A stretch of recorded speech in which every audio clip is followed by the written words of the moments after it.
یعنی فطرہ ادا کر کے ہی نماز ادا کریں۔ ظاہر ہے یہ فطرہ کیا ہے؟ یہ غریبوں مسکینوں کا حق ہے۔ اللہ تبارک و تعالیٰ نے یہ اس لیے مشروع قرار دیا ہے تاکہ جس طرح ہم عید کی خوشیاں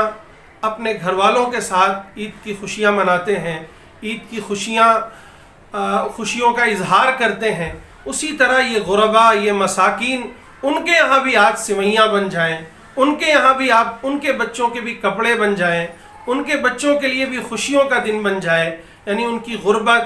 ان کا افلاس، ان کی عید میں کوئی آڑے نہ آئے۔ اس لیے اللہ تعالیٰ نے یہ صدقۃ الفطر رکھا ہے کہ لوگوں اپنے رمضان کے روزے اور عبادات کے شکرانے میں یہ اللہ کے لیے کچھ مال خرچ کرو۔ اور دوسری حکمت یہ ہے کہ یہ ہمارے روزوں میں جو کمی رہ گئی، عبادت میں جو کمی رہ گئی، قیام اللیل میں جو کمی رہ گئی، یعنی رمضان کی میں جو غفلت ہو گئی، ان کی کمیوں کو دور کرنے کے لیے گویا ایک صدقہ ہے جو ہم غریبوں اور مسکینوں کو دیتے ہیں۔ تو یہ دو لحاظ سے بڑا اہم عمل ہے۔ ایک لحاظ سے یہ کہ رمضان میں جو کمی کوتاہی ہم سے ہوئی روزے میں، قیام اللیل میں، اسے بھی پورا کرتا ہے، اور دوسرے یہ کہ جو اللہ نے نعمتوں سے نوازا اس کا شکرانہ ہے، اور تیسری چیز یہ ہے کہ غربا و مساکین میں کہ یہاں عید کی خوشیاں لوٹ آئیں گی اگر ہم نے تھوڑا سا خرچ کر لیا۔ اب صدقۃ الفطر کی مقدار کیا ہے؟ 4 چیزیں سنت سے ثابت ہیں دینے کے لیے: گیہوں، جو، کھجور اور کشمش۔ جو بالکل نارمل لوگ ہیں، یعنی سب سے پہلے تو یہ سمجھ لیں کہ صدقہ فطر کس پر واجب ہے۔ صدقہ فطر ایسے مالدار مسلمان پر واجب ہے جس کے پاس 7.5 تولہ سونا یا اس کی قیمت کا کوئی بھی سامان ہے ضرورت سے زائد، یا 52.5 تولہ چاندی یا اس کی قیمت کا کوئی بھی سامان ضرورت سے زائد ہے۔ یعنی زکوٰۃ کے لیے شرط ہے مال نامی ہونا، مال تجارت ہونا، لیکن صدقہ فطر کے لیے یہ شرط نہیں ہے۔ کوئی بھی مال ہمارے پاس ضرورت سے زائد ہے تو گویا ہم شریعت کی نگاہ میں مالدار ہیں، ہم زکوٰۃ نہیں لے سکتے، تو اس کا مطلب ہے کہ ہم مالدار ہیں تو ہمیں صدقہ فطر ادا کرنا چاہیے، اپنی طرف سے بھی اور اپنے بچوں اور اپنے گھر والوں کی طرف سے بھی۔ کتنا ادا کرنا ہے؟ گیہوں ادا کرنا ہے تو آپ کو 2.25 کلو، 2.25 کلو گیہوں کسی کو دے دیں یا اس کی قیمت دے دیں، یہ بالکل سب سے کم مقدار ہے۔ اس سے آگے اگر آپ کو اللہ نے اور نوازا ہے تو آپ جو دیں، 3.5 کلو جو دیں یا اس کی قیمت دیں۔ گیہوں کی قیمت تقریباً 70 روپے ہو رہی ہے اور جو کی بھی قیمت تقریباً 70 یا 80 روپے ہو رہی ہے 3.5 کلو، یا یہ کہ آپ کے علاقے میں جو قیمت ہو آپ معلوم کر کے اس کی قیمت ادا کر دیں۔ اسی طرح 2 چیزیں اور ہیں، کھجور اور کشمش، جنہیں اللہ نے زیادہ مالدار بنایا ہے، ان کے پاس اللہ نے وسعت دی ہے، تو انہیں چاہیے کہ وہ گیہوں اور جو پر اکتفا نہ کریں بلکہ انہیں آگے بڑھ کر کھجور دینا چاہیے، اور کھجور 3.5 کلو دینا ہے۔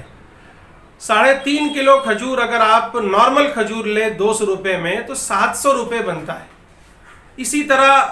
نارمل کشمش لینی ہے تو تقریباً 700 سے لے کر 1000 تک کی قیمت بنتی ہے، یعنی 3.5 کلو کشمش۔ تو ہمیں چاہیے کہ ہم اگر اللہ نے ہمیں مالدار بنایا ہے، صاحب حیثیت بنایا ہے، تو ہم آگے بڑھ کر غریبوں اور مسکینوں کا مفاد دیکھتے ہوئے، ان کے منافع کو سامنے رکھتے ہوئے کشمش یا کھجور کی قیمت ادا کریں یا کشمش یا کھجور دیں تاکہ غریبوں اور مسکینوں کو زیادہ فائدہ ہو۔ میرے بھائیوں، آپ سوچئے، غور کیجئے کہ عید کے دنوں میں ہمارے بچے کتنے پیسے خراب کر دیتے ہیں، لیکن اگر کسی غریب کے گھر میں چولہا جل جائے، کسی غریب کے بچے کا کپڑا بن جائے، کسی کے غریب کے گھر میں سوئیاں بن جائیں، کسی کے غریب کے گھر میں خوشیاں لوٹ آئیں اگر آپ کے صدقہ فطر سے، تو بتائیے آپ کے لیے کتنی خوشی کی بات ہے۔ تو میرے بھائیوں، یہ رمضان المبارک کا مہینہ گزر گیا، ہمیں اس میں اپنا احتساب کرنا ہے، اور جو غلطی، جو کوتاہی، جو کمی رہ گئی ہے اللہ سے توبہ کرنا ہے، اور خاص طور سے اس شب میں جو کہ لیلۃ الجائزہ کے نام سے جانی جاتی ہے، یعنی انعام کی رات، ہمیں اللہ سے انعام بھی لینا ہے، اور جو کمی کوتاہی ہوئی ہے اس سے توبہ بھی کرنا ہے، اور جو کچھ اللہ نے توفیق دی اس پر اللہ کا شکر بھی ادا کرنا ہے، شکرانے کی بھی نماز پڑھنی ہے انشاءاللہ۔ اور پھر جب صبح ہو یا اس سے پہلے ہی ابھی سے ہی ہم صدقہ فطر ادا کر دیں، غریبوں مسکینوں کو ڈھونڈ کر ان کے پاس صدقہ فطر پہنچا دیں، ادا کر دیں اپنی طرف سے بھی اور اپنے گھر والوں کی طرف سے بھی۔ اور پھر کل عید کی نماز کے لیے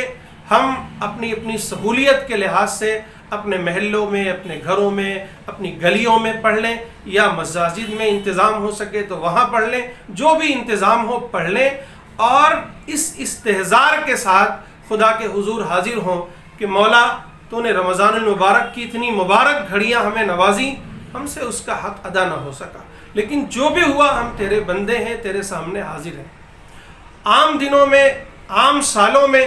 جو خوشخبری تیری طرف سے تیرے فرشتے لے کر آتے تھے کہ اے لوگو مانگو جو مانگنا ہے، اے لوگو مغفرت چاہو جو کرنا ہے، جو چاہو اللہ سے مانگ لو، تو اس خوشخبری سے اللہ ہمیں آج کی عید میں بھی محروم نہ رکھنا۔ ایسا نہ ہو کہ اس لاک ڈاؤن کی وجہ سے ہم عید کی برکتوں سے، عید کے انعام سے، عید کی رحمتوں سے اور عید کے دن کی خوشیوں سے محروم ہو جائیں۔ تو ہمیں اس کا بھی خیال رکھنا ہے، اور خاص طور سے ایک بات کی طرف توجہ دیں کہ عید کا دن اصل میں ہمارا سالانہ تہوار ہے، سالانہ اجتماع ہے، یعنی ہمارے اندر اتفاق و اتحاد پیدا کرنا، وحدت پیدا کرنا اور اجتماعیت پیدا کرنا بھی عید الفطر کا ایک خاص مقصد ہے۔ تو ہم یہ نہ بھولیں